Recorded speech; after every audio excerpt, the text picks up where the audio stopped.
and our wonderful ladies, and also, of course, Deepa Malik ma'am for that engagement here.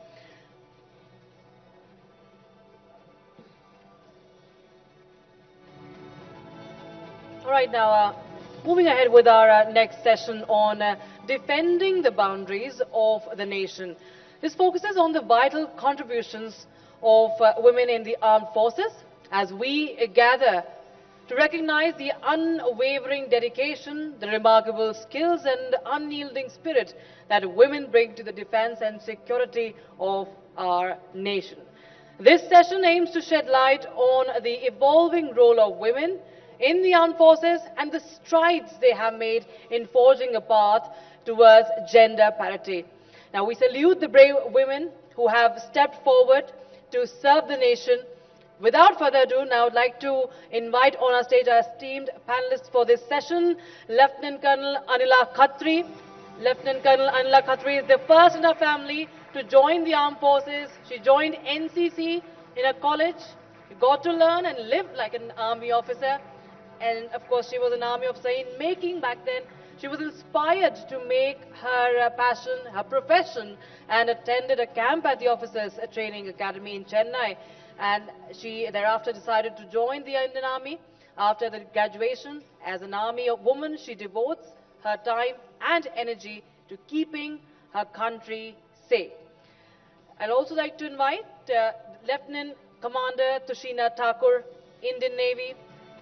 Lieutenant Commander Thakur is an education officer who got commissioned in January 2012 after completing her ab initio training at Indian Naval Academy. In 11 years of service, she has carried out roles in administrative, training and recruitment activities of Indian Navy and was also posted as an instructor in the National Defense Academy in Kadakwasla, where she was instrumental in setting up the B.Tech curriculum for the cadets for the very first time, for which she has also received a commendation from the Chief of Integrated Defense of Staff to the Chairman, Chiefs of Staff Committee.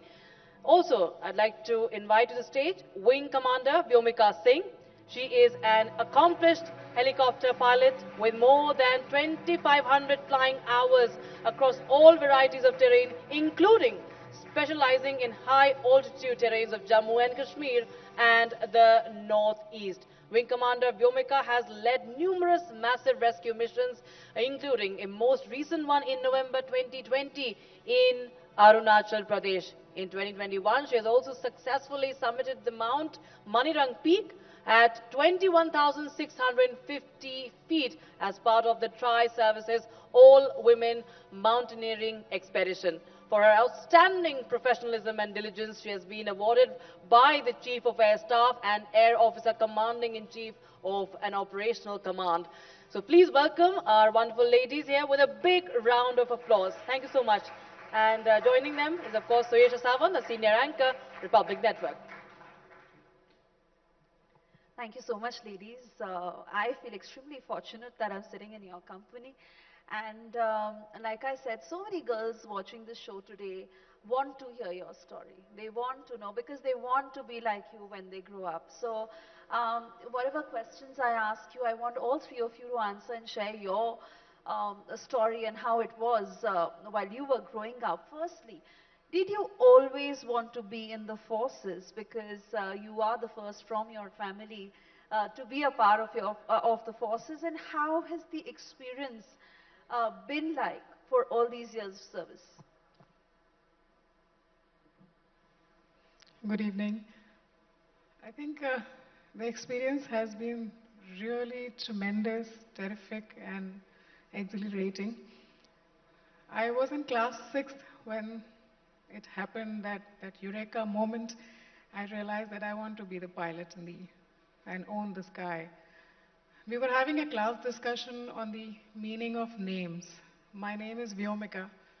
Vyom means the sky, so I told so. So somebody from the back of the class, she shouted, "So you own the sky, you're Vyomika." That day, my class teacher said, "Yes, I think she'll own the sky," and I owned that idea, and since that day, I wanted to be a pilot. Yes, as I grew up till, this was 1991 or 2, Till that time, there were no pilots coming into the Air Force, and the only place I knew that time pilots are only in the Air Force. I used to, later on, as growing up, school time, I went through the employment news where all the advertisements would come. And I was a little disheartened, rather very sad, unmarried male candidates only. Then later on, when I graduated, I did engineering. Final year in engineering, I got to know, yes, you can get it through UPSC. Then I applied for SSB, and then that moment happened when I was later awarded the wings, and I became a helicopter pilot. And since then, I think I've never looked back. It's a roller coaster of experience, especially being a helicopter pilot. You take on variety of roles. I've flown sea level to heights of 18,000 feet, done a lot of casevacs, and made decisions of leaving this person and taking this person, and then maybe come back next day, uh, seen the weather, negotiated it. Uh, and I think that's about it. It's been an excellent experience, and I love it. Thanks.